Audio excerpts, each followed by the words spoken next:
Welcome all to our press conference. Let me debrief you on the outcome of today's Council.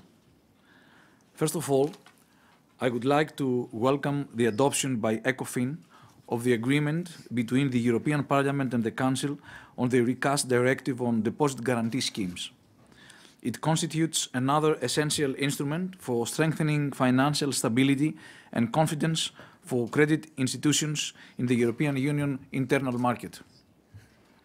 It preserves the coverage level of 100,000 euros per depositor and per bank, harmonizing the framework for DGSs across the European Union and ensuring a uniform high level of protection for depositors in all member states. This is a very important achievement, especially regarding the protection of depositors in those member states that have been most severely hit by the financial crisis. The guarantee will continue to be offered in the form of repayment in the event of a bank's liquidation. Depositors will also have an easier and faster access to the guaranteed amount and will be provided with better information concerning the protection of their deposits by the guarantee schemes. Moreover, the Council today adopted a regulation postponing to the 1st of August 2014 the end date in the euro area for the migration of domestic and intra-European credit transfers and direct debits in euros to the new SEPA standard-based credit transfers and direct debits. Extension of the deadline will enable banks, payment service providers and users to exceptionally and temporarily continue using existing standards alongside the SEPA standard-based schemes, given that the rate of migration needs to be raised significantly before the final end date. This will minimize disruptions that could particularly affect SMEs and consumers. We also welcome the adoption by the Council of conclusions on, first, the Commission's annual growth survey that outlines priority actions to be taken by Member States in order to ensure more effective and better coordinated policies for fostering sustainable economic growth, and B, the Alert Mechanism report, which is the starting point of the European Union's annual macroeconomic imbalances procedure. Furthermore, we discussed the preparation of the meeting of G20 finance ministers and central bank governors in Sydney, endorsing European Union terms of reference prepared by the Economic and Financial Committee. We agree that the G20 should develop ambitious strategies to support growth and jobs while we support the policy priorities agreed upon in December, which are investment, employment and trade and competition, as well as the reinforcement of international cooperation in tax matters and the fight against non-cooperative jurisdictions.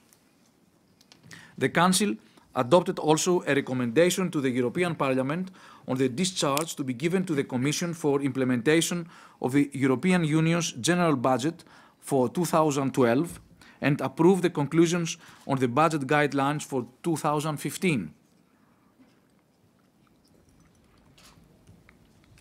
The Presidency considers that next year's budget should be realistic and reflect Member States' fiscal consolidation efforts, as well as their genuine needs for funding and investment to boost growth and employment.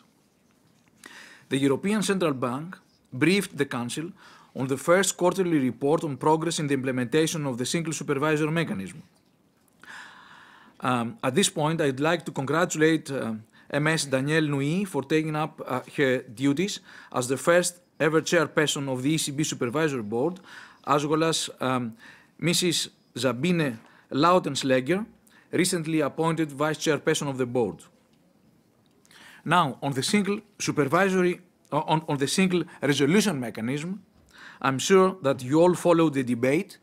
We have been in open session quite carefully, so I will not dwell too much on this point. However, the Presidency welcomes the willingness of the Council to provide us the necessary space in order to explore with the European Parliament possible alternative options on the issues identified in the paper that we submitted to the Council last week.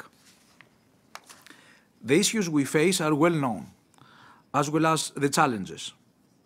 What the Presidency takes away from today's meeting is the strong sense of urgency shared by all stakeholders and the need to find the necessary common ground upon which agreement will be reached in time for adoption during the current legislative term.